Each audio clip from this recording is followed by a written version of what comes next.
여러분, 지금 미국과 이란의 상황을 보셨습니까? 전쟁이 날 확률이 무려 90%입니다. 그리고 이란은 이미 전시 체제에 들어갔다고 합니다. 그런데 이런 와중에 나스닥 자체는요, 또 한 번 거짓 반등으로서 이 개미들을 낚는 시장 차트를 보여주고 있습니다.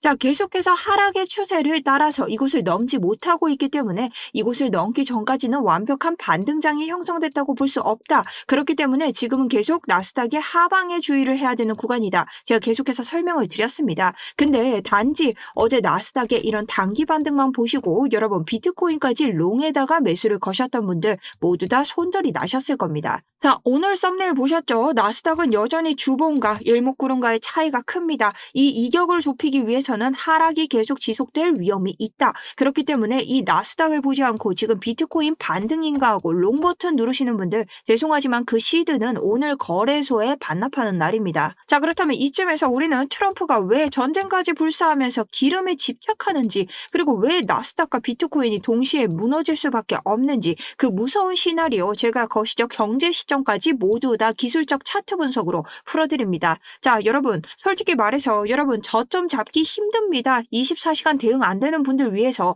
제가 이 장이 어떻게 흘러가고 있는지 그 자리라도 알려드리도록 하겠습니다.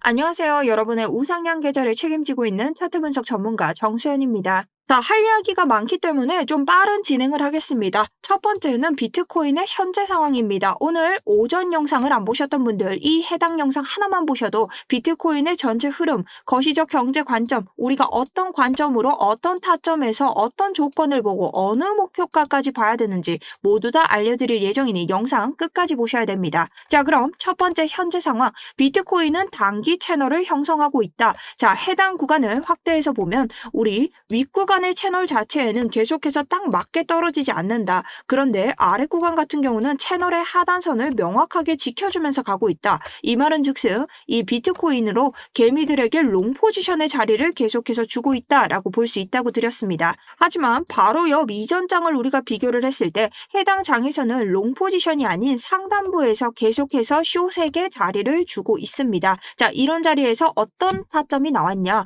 우리 아래 구간까지 가지 않고 한번 상단을 뚫으면서 이 숏 포지션들을 죽이는 이 개미털기 무빙이 나왔다는 것입니다. 자, 이것을 미루어 짐작했을 때 우리 이번 차트에서는 반대로 아래 구간에서 롱 포지션을 주다 롱 포지션을 한 번에 털어버리는 이런 함정 구간이 나올 수 있다. 그래서 단기적으로는 여러분들이 지금 롱 버튼에서 함부로 풀 매수를 들어가거나 높은 구간까지 쭉 끌고 가는 그런 스윙 포지션을 가지고 가기에는 힘든 장이다라고 말씀을 드릴 수 있습니다. 그렇기 때문에 저는 오히려 이런 롱 포지션에 긴 양봉이 등장하고 추세선에서 우리 지금 보고 있는 이 빨간색이 오가는 추세선은 헐밴드라고 해서 우리 단기적으로 우리가 봤을 때 상승 기조를 가져가는지 하락 기조를 가져가는지 볼 수 있는 추세입니다. 이 추세의 저항에 맞고 다시 하락을 할 때 충분히 숏을 낼 수 있는 수익, 지금은 롱보다는 단기적 확실한 자리에서 숏을 가져가는 게 낫다라고 말씀드리면서 우리가 볼 수 있는 현재 차트의 하단부에서 익절을 하면서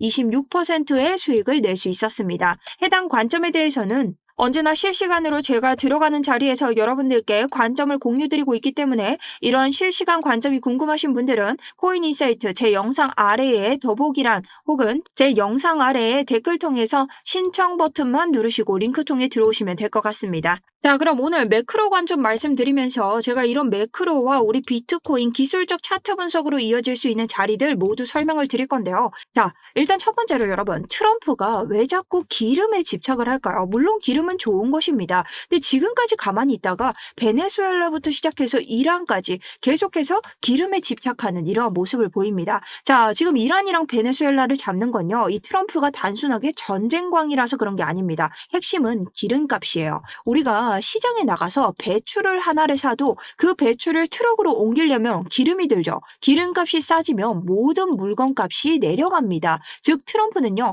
이 기름을 꽉 쥐고 미친 물가, 인플레이션을 때려잡으려는 겁니다. 자, 그럼 미국에서 물가가 잡히면 어떤 일이 일어날까? 은행, 즉 연준에서는 금리를 올릴 필요가 없겠죠. 왜? 물가가 잡혔으니까 금리가 내려가면요, 이 달러의 매력이 떨어집니다. 자, 금리가 내려가면 자연스럽게 이 달러의 가치가 내려가죠. 그러니 이 환율도 내려가고 이걸 어려운 말로 뭐라고 합니까? 바로 약달러라고 합니다. 달러가 약세장을 간다고 해서 약달러라고 하죠. 이게 트럼프가 바로 원하는 것인데요. 자, 약달러로 가게 되면요, 달러가 조금 싸져서 미국에서 만든 물건들이 해외에 불티나게 팔리고 미국의 채권, 즉 빚이 낮아지게 된다는 거죠. 그럼 이 미국 경제를 살릴 수 있는 이 넓은 장기적인 목표치로 갈 수 있기 때문에 기름은 미국에게 굉장히 중요한 것이다. 자, 그럼 비트코인은 지금 왜 이런 모양이냐? 비트코인은요, 현재 솔직히 말씀드려서 기술적 차트로 봤을 때도 제가 우리 하방, 1차적으로 볼 수 있는 하방 1시간 봉의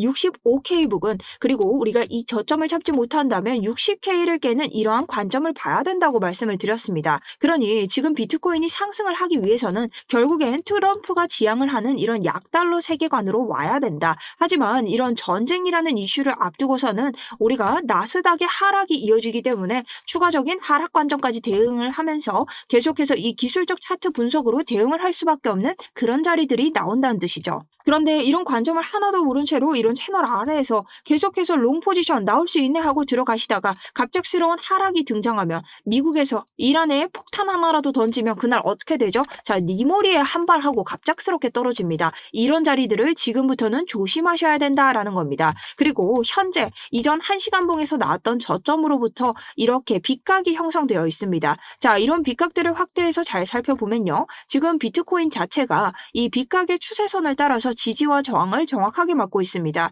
그렇다는 건 우리가 이곳에서 다시 한번 올라간다고 해도 해당 빗각까지 고점을 한번 노려볼 수 있는 건데, 자, 여기까지의 손익비가 과연 좋을까요? 좋지 않다는 것이죠. 그러니 지금 롱으로 들어가서 수익이 그렇게 위험성을 걸 만큼 좋은 자리들이 아니다라는 겁니다. 자, 그럼 네 관점은 뭔데? 비트코인 주봉을 한번 살펴봤을 때 고점과 그 다음 코로나와 이번 패닉세를 제외하고 계속해서 이어오는 상승 채널이 있습니다. 자, 이건 비트코인이 꾸준히 가져가고 있는 채널이고요. 그래서 전주에 우리가 이 캔들을 아래에서 하단에서 지지를 받고 양봉으로 올리지 못한다면 우리는 단기적으로 볼 수 있는 얕은 반등장에 대한 관점을 폐기해야 된다 말씀드렸고, 우리가 이 하단을 이탈하고 내려온다면 저점을 위협하는 관점을 봐야 된다라고 말씀을 드렸습니다. 그리고 이틀 전 한 가지 관점을 추가드렸는데요. 그것은 아까 여러분들에게 먼저 말씀드린 1시간 봉을 보시면 됩니다. 자, 1시간 봉에서 보시면 RSI를 함께 켜주시면 되는데, 우리 저점은 낮아지고 있는데 RSI의 저점은 올라가고 있다.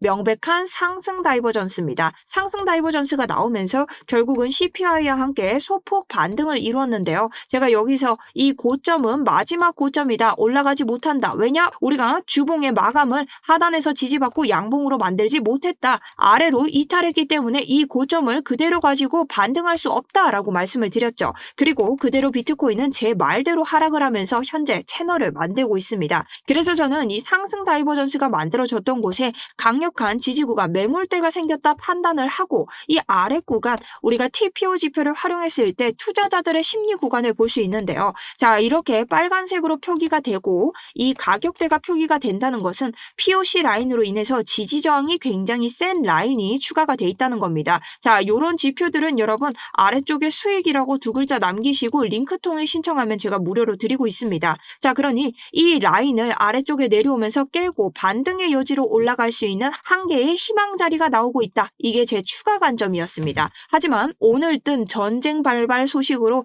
해당 자리에 위험도가 커지고 가능성이 좀 낮아졌다. 이게 오전까지의 관점이었다는 거죠. 자, 그럼 4시간 봉으로 와서 편하게 봤을 때 결국은 이 자리에서 우리가 반등을 꾀하지 못하면 이 자리를 너무 따라 이 60K의 유동성을 먹고 갈 수밖에 없다라는 겁니다. 자, 그럼 이 아래로 더욱더 떨어질 가능성은 없나요? 자, 여기서부터는 매크로 관점을 이어서 계속해서 봐줘야 되기 때문에 상황에 맞게 우리가 움직여줘야 되지만 저는 여전히 가능성은 아직까지 조금은 낮다라고 보고 있습니다. 자, 자, 거기에 대한 이유를 날봉으로 보도록 하겠습니다. 자, 우리가 보고 있는 이 60K 구간은요, 유동성이 굉장히 센 구간입니다. 우리가 이 전장을 확대를 해서 한번 보자면 이 전장이 어떻게 상승을 해서 올라왔는지를 봐야 되는데요. 이 전장은 우리가 불플래그 패턴이라고 하여서 하나의 아래로 흘러가는 깃발 모양을 만들고 바로 상승을 한다, 강한 상승이 동반되는 패턴을 볼 수 있다라고 설명을 하고 올라왔었습니다. 자, 근데 이 자리에서 어떻게 올라왔냐를 보니 우리가 하단부를 찍고 올라갔는데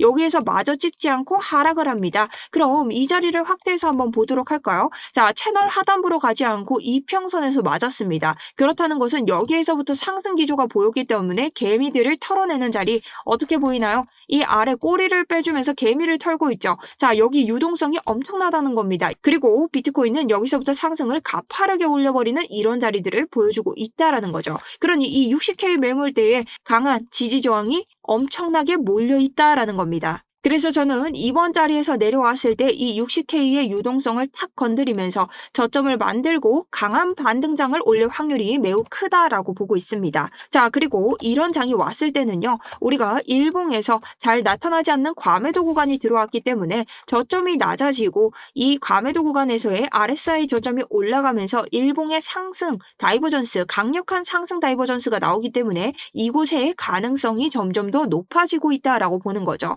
자, 그런데 이런 말씀을 드리면 2002년을 거들먹거리면서 우리 진짜 40K 가는 거 아니냐. 왜냐, 전쟁이 나면 우리 그대로 또 떨어지잖아요. 여기에 대한 여러분들의 걱정이 있으실 거다. 자, 여기에 대해서도 설명을 드렸죠. 우리가 여기에서 또 한 번의 전쟁이 일어났었습니다. 물론 전쟁으로 인해서 강력한 반등, 다시 강력한 하락장이 형성이 됐지만 단기간적으로는 기술적 차트 분석으로 반등을 꾀해줬는데요. 자, 이 다음에는 계속해서 악재가 몰려오면서 추가 하락을 하게 됩니다. 근데 이때 어떤 악재들이 몰려왔냐면요, 루나코인, 자, 그 다음에 ETF, 여러 가지 악재들이 겹치면서 비트코인의 초상이 납니다. 그 다음 뭐가 났습니까? 코로나가 나면서 거의 비트코인에 대한 신뢰가 개박살이 나버린 장이라는 겁니다. 그러니 이때의 장과 지금의 장은 다소 차이가 있다. 왜냐면 악재가 생기면서 유동성이 어떻게 되고 있어요? 다 날아가 버리고 있죠. 근데 지금 자리를 한번 볼게요. 지금 자리는요, 오히려 계속되는 악재 속에서요, 우리가 날아간 유동성을 기다리는 자리입니다. 그러니 기회의 구간이기 때문에 지금 전쟁 발발 이슈가 난다면 어떻게 되겠어요? 나스닥이 떨어지겠죠. 나스닥이 떨어짐에 따라 비트코인이 머리채를 잡고 딱 아래까지 떨어질 가능성이 높다라는 겁니다. 그렇게 봤을 때의 저점, 이 갱신 저점을 봐야지 추가 하락을 본다면 손절가를 잡아두고 차라리 관방을 하시면서 대응을 하시는 게 더 좋습니다. 자, 그래서 저는 이런 기조로 오랫동안 14일, 무려 2주 동안 계속해서 이 관점을 유지하고 있고요. 여기에 대해서 짧은 수익 타점, 여러분들이 내실 수 있는 곳에서 안전한 구간에서만 모두 나가고 있습니다. 자, 이 관점은 저도 수익을 내야 되는 구간이기 때문에 여러분들에게 관점 공유를 드리고 있고 들어가시는 건 여러분들의 자유입니다. 이런 관점, 아까 말씀드린 이런 자리들 제가 이렇게 표기를 해드리고 있고요. 그 밖에도 제가 익절하는 구간에 대해서는 이런 식으로 계속 관점 공유를 드리고 있기 때문에 궁금하신 분들은 지금 채널 아래 고정 댓글을 통해서 여러분들이 신청 버튼만 눌러주시면 됩니다. 자, 그리고 저희는 리딩방이 아니기 때문에 금전 요구가 여러분 일절 없습니다. 그리고 제가 들어가는 자리도 매우 바쁩니다. 여러분들의 질문이나 이런 실시간으로 전략 포지션 봐드릴 수 있는 것에 대해서 제 매매일지를 남겨드리고 있고요. 오늘 그러니 구독, 좋아요 눌러주신 분들 위주로 제가 모시고 있고 아래쪽에 수익이라고 2글자만 남겨주시면 됩니다. 자, 수익 2글자 남겨드리면 링크 정선드리고 있으니 여러분들이 많은 참여하셔서 이번 장에도 저의 매매일지가 여러분들에게 도움이 꼭 되셨으면 좋겠습니다. 자, 그리고 저희 스터디룸에서 여러분들이 질문 하나를 주시던데 어제 나스닥 반등 아니었나요? 자, 제가 나스닥에 대해서 수없이 말씀을 드렸죠. 자, 우선 나스닥 높은 봉부터 한번 보면서 오도록 하겠습니다. 우선 코리니 분들, 저를 처음 보시는 분들 아셔야 됩니다. 바로 이 구름대인데요. 자, 이게 뭐냐? 바로 지표에서 사용하실 수 있는 일목구름이란 겁니다. 자, 근데 일목구름은요, 특징이 있어요. 두꺼워지면 뭐다? 지지저항이 세진다. 그리고 얇아지면 뭐다? 지지저항이 얕아진다. 그리고 두 번째로는 이 캔들과 일목구름의 거리, 이격이라고 합니다. 이격이 멀어질수록 붙이려는 습성이 있다라고 했죠. 자, 그래서 이전 차트들을 보면 계속해서 이 비트코인과 이격을 붙이는 이런 자리들이 나옵니다. 자, 그러니 이런 자리에서도 우리 상단에 있는 채널을 맞았다면 붙여놓고 다시 한번 올려주는 자리가 나올 것이라는 거죠. 자, 그럼 나스닥은 지금 어떻게 움직이고 있냐? 계속해서 우리 고점을 지켜주는 채널과 하단을 지켜주는 채널, 명확하게 이 자리를 지키면서 올라가고 있다는 겁니다. 그리고 주방에서 봤을 때 지금 나스닥과 제가 조금 전 말씀드린 이격의 거리가 어떠나요? 멀죠? 자, 그럼 붙인다는 거예요. 제가 어떻게 붙인다 했죠? 이렇게 붙이나요? 아니죠. 이런 폭락은 없습니다, 여러분. 자, 그럼 어떻게 붙이냐? 옆으로 계속해서 내려갔다가 올라갔다가 꾸물꾸물 이렇게 붙인다는 겁니다. 그럼 여기에서 FEG가 있나 한번 켜보면, 자, 나스닥이 이번에 큰 하락을 맞이했을 때 비트코인이 여기에서 딱 요 구간에서 60K를 찍었겠죠. 그럼 이런 구간 왔을 때 뭐가 생길까요? 새로운 저점이 생길 확률이 높다라는 겁니다. 추가적으로 우리 아래에 있는 추세선까지 맞을 확률을 해당 FEG로 분간할 수 있다. 그러니 여기에 왔을 때 기회가 될 수 있는 자리가 나온다는 거죠. 자, 그리고 이 나스닥 하락은 이게 아니라도 충분히 볼 수 있었던 게 우리 1시간 봉을 보면 제가 여러분들에게 계속해서 설명을 드렸는데요. 오더블럭이 나오고 있습니다. 여러분, 오더블럭이 뭡니까? 세력들의 매수세가 보이는 곳이죠. 세력들의 돈이 들어온 곳은요. 위와 아래, 상단과 하단에서 강력한 지지가 생깁니다. 근데 지금 어떻게 됐어요? 아래와 위 모두 뚫렸죠. 추가 하락이 높다는 이야기고요. 1시간 봉, 우리 주봉보다 1시간 봉은 지지 저항이 약합니다. 근데 1시간 봉에 있는 일목구름을 뚫지 못한다는 것. 자, 이건 아직 매수세가 많이 들어오지 않는다는 것이고요. 나스닥은요, 여기 보이시죠? 여기 고점 추세만 이어봐도 어떻다? 이 고점 추세를 넘지 못하고 있다. 아직 상승에 대한 기조가 전혀 보이지 않고 있다는 겁니다. 근데 누가 여기서 이걸 나스닥이 반등이라 생각하고 롱 버튼을 누르냐 이 말이죠.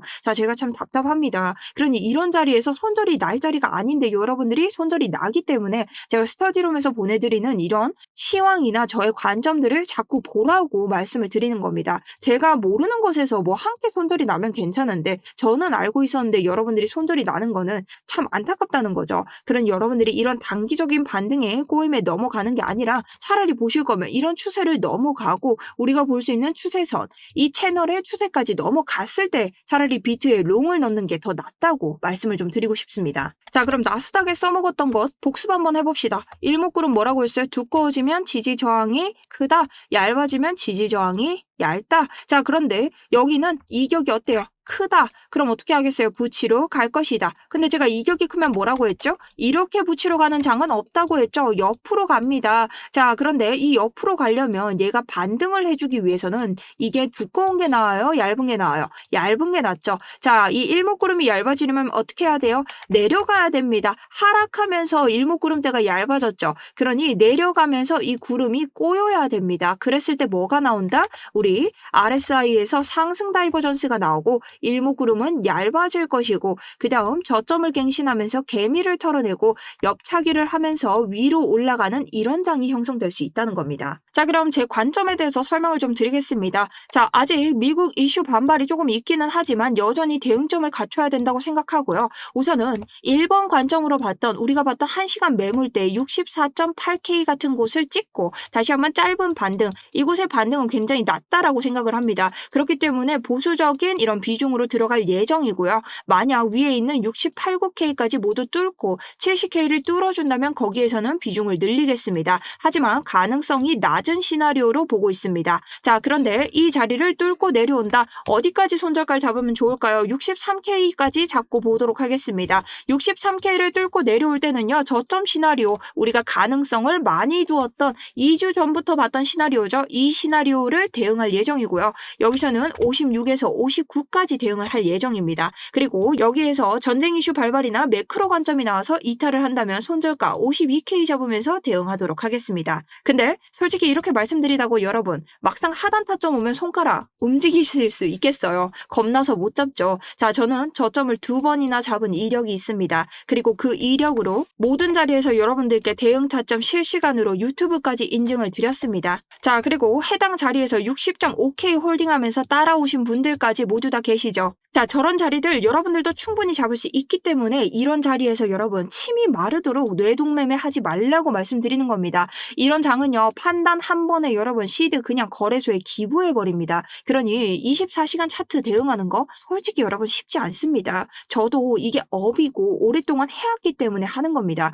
그래서 지금 장 같은 경우는요, 어디가 고점이다, 어디가 저점이다 아는 게 중요한 게 아니라 실시간으로 어떻게 대응을 하는지, 내 돈을 지켜내는 게 어떤 방법이 좋은지 그런 것들을 원칙적으로 지키면서 매매를 하셔야 됩니다. 자, 맨날 수익 내면서 들어가는 거요. 여러분, 이 장에서 중요하지 않습니다. 자, 이 장에서는요, 딱 먹을 자리들에서만 먹으면서 빠져야 됩니다. 그러니 제 관점이 여러분들에게 조금 도움이 되시고 잘 맞다 하시는 분들은 자, 엄한 데 가서 뜯기지 마시고 그냥 무료로 들어오셔서 보실 수 있으니 제 관점 보시면서 나는 어떤 원칙이 있는가 한번 보셨으면 좋겠습니다. 자, 그래서 여러분 구독, 좋아요 꼭 한 번씩 눌러주셔야 되고요. 그리고 추가적으로 모든 게 코인의 악재야, 아, 온 붙었다 요런 댓글을 하나 봤는데 제가 여기에 뭐라고 하는 게 아니라 한 가지 드리고 싶은 말씀이 있어요. 바로 우리가 2022년과 비교할 수 있는 장이라고 말씀을 드렸죠. 이때는요, 이미 전쟁이 날 때에는 유동성이 빠져나가는 시기였다라는 걸 기억하셔야 됩니다. 이건 즉 뭐냐,